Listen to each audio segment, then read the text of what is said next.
Dr. Davis, I know that you focus on space strategy as well. These are incredible images. As I said there, it took 7 months for this mission, but it's certainly paid off today. They're extraordinary. It's amazing, and I think certainly one of the most dramatic video sequences that I've seen in terms of landing on another planet. Even though it's an unmanned probe, a rover in this case, as opposed to people, it does blaze the trail forward for eventually humans to visit Mars, probably in the late 2030s.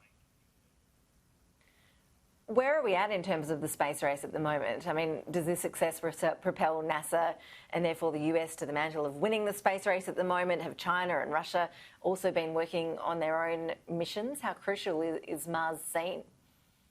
Look, I think that the focus is returning to the moon at this point, and I think that's the correct focus. We've barely scratched the surface of the moon.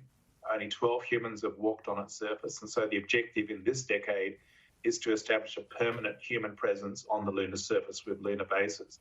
But that presence then enables us to develop the technologies and the skills to go on to Mars in the late 2030s.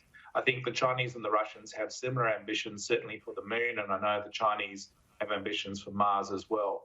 There's no race per se in the sense of the 1960s Apollo moon race.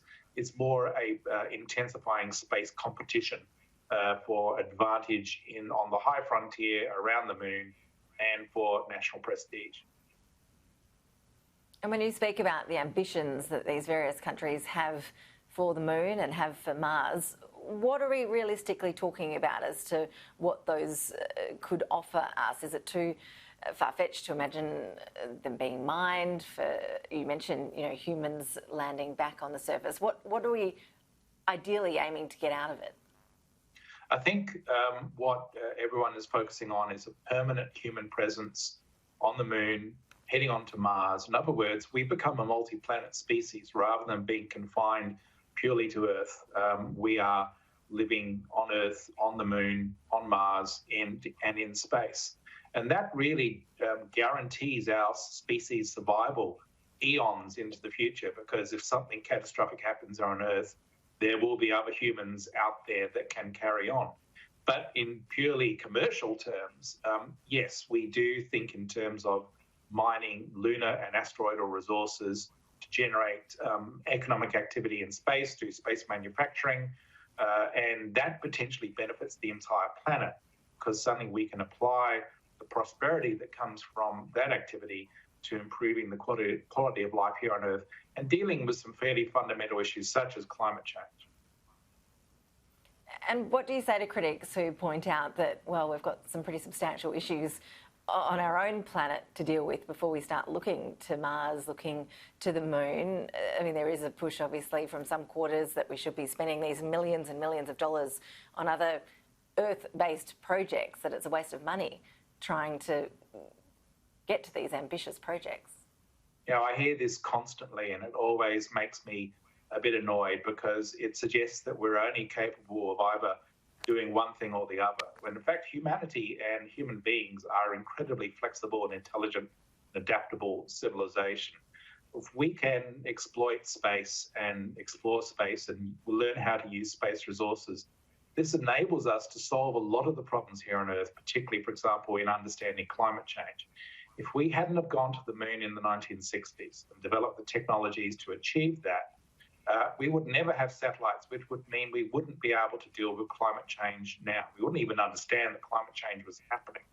So the potential application for space technologies going forward in terms of computers and automation and robotics and so forth, all can be applied here on Earth to deal with terrestrial problems as well. So it's a complete fallacy to suggest that we have to somehow deal with problems here on Earth before we can turn our gaze upwards and start thinking about expanding across the cosmos. And Malcolm, when you look at all of this through the defence lens, we heard a lot about this during the Donald Trump era in the US with the Space Force, and much was made of that. Is there any new direction under Joe Biden? How much of a focus is there from a defence perspective of the use of space? Look, Biden has sustained the Trump administration's approach to Space Force, which I think is the correct thing to do, because Space Force was established primarily as a response to growing challenge from China and Russia in terms of their ability to threaten our satellites. Although it was an ego trip for Donald Trump, when you actually speak to the national security policy community, there are serious questions there that needed to be addressed in terms of how do we deal with that challenge from China and Russia in space. And quite correctly, Biden has continued and sustained the Space Force. I think he'll sharpen up its rationale and its approach to what it does in space.